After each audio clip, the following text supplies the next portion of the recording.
Mrs. CORAZZA BILDT, you are fighting, may I call it, the worst crimes we know about, the sexual abuses and against children and child pornography. What can the EU do when it comes to that kind of crimes? You're totally right. It is terrible crimes committed against the most vulnerable and innocents of our citizens, kids. And we have a directive that member states have not fully and correctly implemented. And with my implementation report that we actually have adopted just now, we are asking the member states to do more, better and faster to combat impunity and protect children.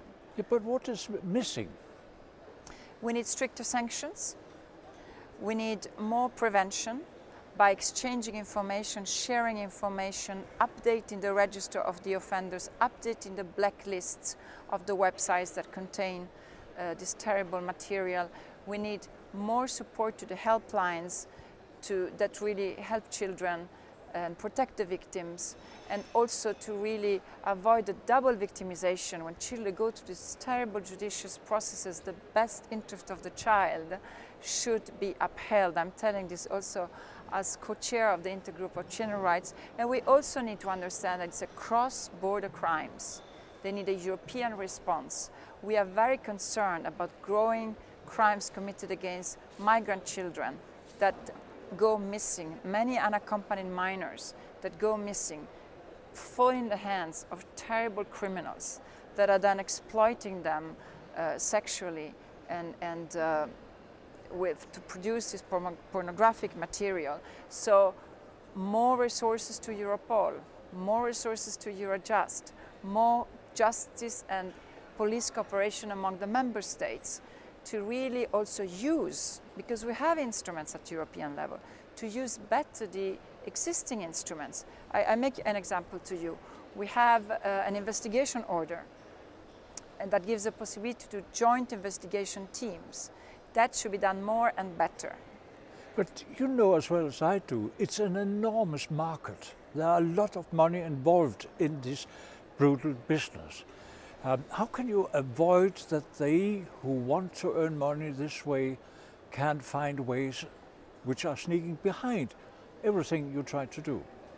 It's about zero tolerance to impunity. No one should get away in any corner of Europe to abuse children sexually. It's also about very terrible new crimes that are committed online. There's an entire generation of young people that is affected by cyberbullying, mobbing, grooming, and new forms of crimes like revenge pornography and voyeurism, sexual revenge. And this is really something that requires also the internet industry, the platforms, the IT providers to really engage themselves much more and share responsibility. Because we have to see that the member states remove the illegal material. Where they cannot remove, they have to block it in real time. It is outside of the European Union. They have to build cooperation with third countries and Interpol to make sure that the illegal material is removed or blocked. But you know that the police are working hard. They have courts which are really specialized on this, and their work isn't easy. Doesn't it need more support for the work of the police? Definitely, definitely. I have invited here in the European Parliament in hearings very committed policemen that were not only professional but are also working with their heart with children, and definitely we need to give more resources to the police. Can you be an optimist?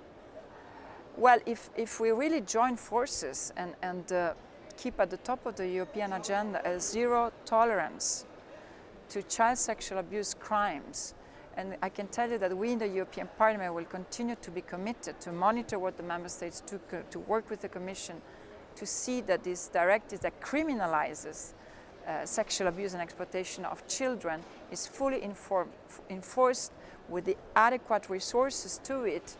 I think that we can save a lot of children from this terrible tragedy.